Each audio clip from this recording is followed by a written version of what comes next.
सो दोस्तों welcome to money stalkers. तो इस वीडियो के अंदर हम लोग बात करने वाले हैं मल्टीपल स्टॉक्स के बारे में। तो चलिए सबसे पहले हम लोग बात करने वाले हैं आईआरसीटीसी के बारे में। तो अगर आपने आईआरसीटीसी का पिछले ट्रेडिंग सेशन के अंदर परफॉर्मेंस देखा होगा तो ऑलमोस्ट हमें कंपनी के अंदर 2.5% की जंप हमें आईआरसीटीसी इस कंपनी के अंदर नजर आया हुआ था। लेकिन दोस्तों आपने अगर एक्चुअल बेसिस की पर परफॉर्मेंस देखा होगा फर्स्ट हाफ के अंदर तो ऑलमोस्ट हमें कंपनी के अंदर 4% से लेके 5% के आसपास रैली नजर आया हुआ था।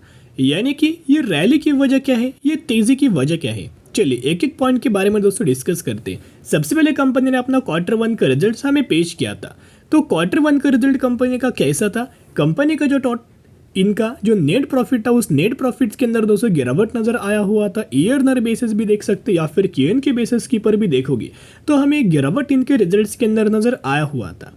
लेकिन मैंने पहले ही आपके साथ शेयर किया था कि कंपनी के अंदर रिजल्ट्स के अंदर दोस्तों अगर गिरावट होगा, लेकिन जो मार्केट का जो एस्टिमेट्स है, मार्केट का जो प्रिडिक्शन है उसके ऊपर अगर कंपनी फुलफिल करता है तो कंपनी के अंदर कोई आपको गिरावट नज़र नहीं आने वाली, कोई आपको गिरावट नज़र नहीं आने वाली।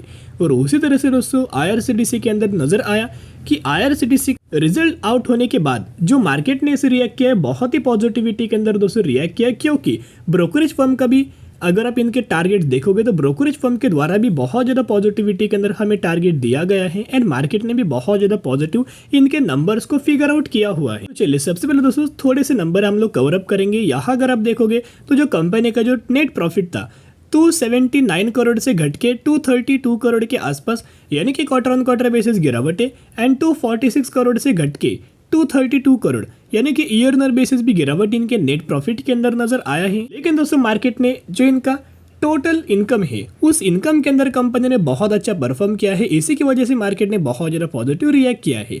965 करोड़ से बढ़ के 1002 करोड़ एंड 853 करोड़ से बढ़ के 1002 करोड़। तो जिसके चलते अगर आप देखोगे तो जो कंपनी का टोटल इनकम है उसके अंदर ईयरनर बेसिस भी एंड क्यूएन के बेसिस भी जंप नजर आया हुआ है। और यही नंबर्स को देख के मार्केट ने बहुत ज़्यादा पॉजिटिविटी के अंदर दोस्तों रिएक्शन दे चुका है। और आईआरसीटीसी के अंदर जो हमें तेज नजर आया हुआ है वो बहुत कई महीनों से दोस्तों बिल्कुल भी हमें आईआरसीटीसी के अंदर वॉल्यूम्स नज़र नहीं आया था, वॉल्यूम जनरेट नहीं हुआ था, तेजी नज़र नहीं आया था। अगर आप आईआरसीटीसी इसका इंट्राडे का दोस्तों परफॉर्मेंस अगर आपने देखोगे तो 679 रुपीज़ के आसपास हमें कंपनी ने इंट्राडे का हाई दोस्तों क्रिएट किया था एंड ओपन कंपनी ने हुआ था 647 रुपीज़ के आसपास। तो ऑलमोस्ट हमें 5% की रैली फर्स्ट हाफ के अंदर आईआरसीटीसी इस कंपनी के अंदर नजर आया हुआ था। आईआरसीटीसी एक फंडामेंटली कंपनी बहुत ज़्यादा स्ट्रांग है। ये एक मोनोपोली कैटेगरी से बिलोंग करती है, as well as debt free category से भी कंपनी हमें बिलोंग कर रही है। एंड टॉप से लेके बॉटम तक अगर आप कैलकुलेट करेंगे करंट प्राइस तक तो ऑलमोस्ट हमें आईआरसीटीसी करंटली 40% की गिरावट के अंदर हमें ट्रेड करते हुए नजर आ रही है। तो चलिए एक एक करके ब्रोकरेज फर्म के द्वारा हमें टारगेट क्या दिया गया है उसके ऊपर दोस्तों डिस्कस हम लोग कर लेते हैं। सबसे पहले जो ब्रोकरेज फर्म है प्रभुदास लेलीदार।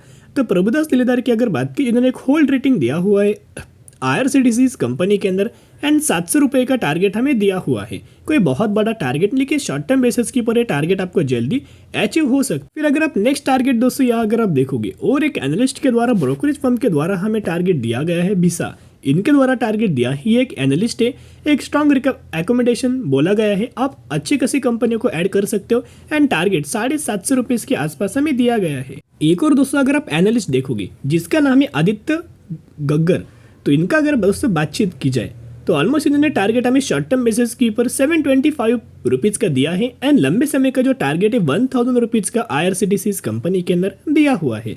तो दोस्तों आप मुझे कमेंट सेक्शन के अंदर बता सकते हो कब तक ये कंपनी जो भी हमें एनालिस्ट के द्वारा 1000 रुपीज़ का टारगेट दिया हुआ है, कब तक आईआरसीटीसी ये कंपनी हमें टारगेट अचीव कर सकता है, आप दोस्तों मुझे कमेंट सेक्शन के अंदर बता सकते। साथ में एक और दोस्तों ब्रोकरेज फर्म की अगर बात की जाए तो आईसीआईसीआई डायरेक्ट के द्वारा भी इस कंपनी के अंदर हमें बाइंग रिकमेंडेशन दिया है एंड टारगेट भी अच्छा खासा दिया गया है। 745 पर शेयर का टारगेट हमें दिया गया है, यानी कि 750 रुपीज़ का टारगेट हमें आईआरसीटीसी कंपनी के अंदर दिया गया है। साथ में दोस्तों आपको बताऊंगा पिछले क्वार्टर के अंदर हमें आईआरसीटीसी ने डिविडेंड का दोस्तों बेनिफिट अनाउंसमेंट किया हुआ था। डिविडेंड का अनाउंसमेंट किया हुआ था 2 पर शेयर का, यानी कि 2 पर शेयर का आईआरसीटीसी ने अपना डिविडेंड का अनाउंसमेंट किया हुआ था, लेकिन कंपनी ने एक्स डेट दोस्तों मेंशन नहीं किया। तो वही एक्स डेट करंटली हमें कंपनी ने मेंशन किया हुआ है। बहुत ही कम समय बचा हुआ है। एक्स डेट क्या है? 18 ऑफ अगस्त इसका हमें एक्स डेट नजर आया हुआ है। तो अगर आप 17 अगस्त या फिर इससे पहले IRCTC इस कंपनी के अंदर बाइंग करते हो तो ही आप एलिजिबल होंगे और तो ही आपको इस कंपनी के अंदर 2 पर शेयर का डिविडेंड का दोस्तों बेनिफिट मिलेगा।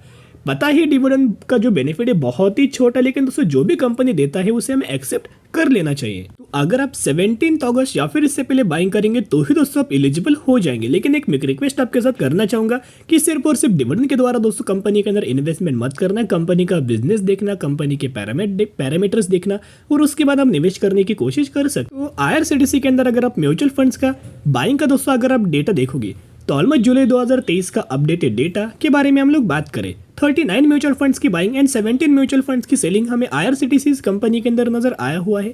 लगातार अगर आप एक चीज ऑब्जर्व करेंगे तो ह्यूज अमाउंट ऑफ बाइंग हमें म्यूचुअल फंड्स के द्वारा इस कंपनी के अंदर नजर आ रही है, तो जिसके द्वारा IRCTC बहुत ही अच्छी खासी कंपनी है। जितना गिरावट के अंदर नजर आए उतना अपने पोर्टफोलियो के अंदर ऐड करके चल सकते हो। तो चलो अभी हम बात करेंगे TCS कंपनी के बारे में। तो TCS का पिछले ट्रेडिंग सेशन के अंदर परफॉर्मेंस के आपने देखा होगा तो ऑलमोस्ट कंपनी के अंदर फ्लैट कंपनी ने परफॉर्म किया था, तो जिसके द्वारा आने वाले फ्यूचर में जब भी दोस्तों कंपनी के अंदर ब्रेकआउट आएगा ह्यूज अमाउंट ऑफ रैली हमें TCS इस कंपनी के अंदर नजर आ सकती है। कल के दिन जो कंपनी ने हमें क्लोजिंग किया था 3444 रुपीज़ के आसपास हमें क्लोजिंग TCS इस कंपनी के अंदर नजर आ सकती है। तो मंडे के दिन आपको TCS इस कंपनी के अंदर IT सेक्टर के अंदर आपको खाल थोड़ी बहुत या कमजोरी नजर आ सकती है, क्योंकि अगर आपने नैस्डैक इंडेक्स देखा होगा, नैस्डैक के अंदर 99.9% जो कंपनी होता है लिस्टेड वो IT सेक्टर से कंपनी बिलोंग करता है। लेकिन नैस्डैक के अंदर पिछले ट्रेडिंग सेशन के अंदर 1-1.5% का गिरावट दोस्तों में नजर आया हुआ था, तो जिसके मुताबिक अगर इंडाइसेस के अंदर गिरावट नजर आए, नैस्डैक के अंदर गिरावट नजर आए, तो आप समझ सकते हो उसका इम्पैक्ट हमें इंडियन स्टॉक मार्केट के अंदर नजर आ सकता है और उसी का इम्पैक्ट हमें इंडियन स्टॉक मार्केट के अंदर जो IT सेक्टर की कंपनी लिस्टेड है उन कंपनीज के अंदर भी नजर आ सकता है। लेकिन दोस्तों गिरावट के अंदर बहुत बड़ी आपको चांस मिल सकते हैं, बहुत शानदार तरीके से आपको अपॉर्चुनिटीज नजर आ सकते हैं, क्योंकि जल्दी आपको TCS के अंदर ब्रेकआउट आपको नजर आ सकता है। तो चलिए चार्ट पैटर्न के ऊपर हम लोग बात करेंगे। बिजनेस तो आपको कंपनी का पता लग चुका होगा, क्योंकि कंपनी एक तो IT सेक्टर से कंपनी बिलोंग करता है, maximum revenues banking financial services से कंपनी जनरेट करता है, इसी की वजह से प्रॉब्लम्स हमें फेस करना पड़ रहा है। एंड साथ में TCS ने भी AI के अंदर बहुत बड़ा इन्वेस्टमेंट किया हुआ है, बहुत शानदार तरीके से कंपनीज के साथ पार्टनरशिप किया हुआ है, तो इन चीज़ों का भी बेनिफिट TCS को लंबे समय के लिए आपको नजर आ सकता है। तो देखिएगा TCS का जो चार्ट पैटर्न है बहुत ही शानदार तरीके से नजर आया हुआ है, और इस चार्ट पैटर्न का जब भी आपको ब्रेकआउट नजर आएगा बहुत गजब का दोस्तों तेजी आएगा और आपको पता भी नहीं चलेगा। देखिएगा सबसे पहले कंपनी का जो सपोर्ट नजर आया हुआ है 3000 रुपीज का, एंड रजिस्टेंस अगर आप देखोगे 3500 का रजिस्टेंस हमें लेवल्स नजर आया हुआ है। जब भी TCS इस लेवल्स के ऊपर दोस्तों क्लोजिंग फाइनली करे, रिटेस्ट करे, जब कंपनी के अंदर फिर से आपको रैली आएगा, सबसे पहला टारगेट आपको TCS के अंदर 4000 रुपीज का नजर आएगा, और उसके बाद आपको टारगेट 4500 रुपीज का TCS के अंदर टारगेट्स हमें नजर आ सकते हैं। लेकिन पहला टारगेट तो अचीव हो सकता है, सेकंड टारगेट अचीव करने के लिए थोड़ा बहुत समय आपको TCS को देना पड़ेगा। तो चलिए कॉन्फिडेंस इंक्रीज करने के लिए हम लोग बात करेंगे म्यूचुअल फंड्स का बाइंग का डेटा, जो कि जुलाई 2023 का अपडेटेड डेटा के बारे में हम लोग बात करेंगे, जहां TCS के अंदर देखोगे 133 म्यूचुअल फंड्स की बाइंग एंड 81 म्यूचुअल फंड्स की सेलिंग हमें TCS इस कंपनी के अंदर नजर आया हुआ है। लेकिन अगर आप मैक्सिमम के अंदर दोस्तों देखोगे तो लगातार जो TCS के अंदर म्यूचुअल फंड्स की खरीदारी ही नजर आ रही है, तो दोस्तों कंपनी बहुत अच्छा है। मैक्सिमम के अंदर अगर आप इन कंपनीज का रिटर्न प्रोफाइल देखोगे तो लंबे समय के लिए कंपनी ने ऑलमोस्ट हमें बहुत शानदार तरीके से परफॉर्म करके दिया हुआ है, तो जिसके मुताबिक करंटली कंपनीज के अंदर प्रेशराइज है, ऊपर से पैनिक लेवल नजर आया हुआ है, रिसेशन का डर है, या फिर आप बोल सकते हो महंगाई बढ़ चुकी है, और ज़्यादा से ज़्यादा इम्पैक्ट हमें इनके बैंकिंग सेगमेंट को नजर आया हुआ है, और इसी का इम्पैक्ट हमें इन कंपनीज के अंदर IT सेक्टर के अंदर नजर आया हुआ है। एक बार ये सभी प्रॉब्लम अगर दोस्तों अगर रिजल्ट नजर आएगा, फिर इन कंपनीज के अंदर कोई हमें पॉज नजर नहीं आएगा, शानदार तरीके से तेजी ही तेजी हम इन कंपनीज के अंदर नजर आ सकती, जितना गिरे उतना अपने पोर्टफोलियो के अंदर ऐड करके रख सकते। चलिए अभी हम बात करेंगे लैंकर कंटेनर लाइन्स लिमिटेड के बारे में। बेसिकली 218 रुपये के आसपास कंपनी ट्रेड करे 2016 में मार्केट के अंदर आया है, जब से आया है 16,500% रिटर्न हमें बना के दे चुका है। तो कंपनी ने अनाउंस किया 2:1 रेशियो के अंदर बोनस, तो अगर आपके पास इस कंपनी के 1 शेयर होंगे तो 1 के बदले 2 आपको बोनस शेयर दिया जाएगा, और यही एजुकेशन के बाद आपके पास हो जाएंगे 3 शेयर। तो कंपनी अच्छा है, और इसी रेशियो के अंदर कंपनी के अंदर बोनस का आपको बेनिफिट मिलने वाला है। अगर आप इसका मार्केट कैप देखोगे तो 1380 करोड़ का मार्केट कैप, तो एक स्मॉल कैप कैटेगरी से कंपनी बिलोंग करते हैं। चार्ट पैटर्न कंपनी का आप यह देख सकते हो, तो सभी पैरामीटर्स को स्टडी करके एनालिसिस करके उसके बाद अपना डिसीजन आप यह ले सकते हो।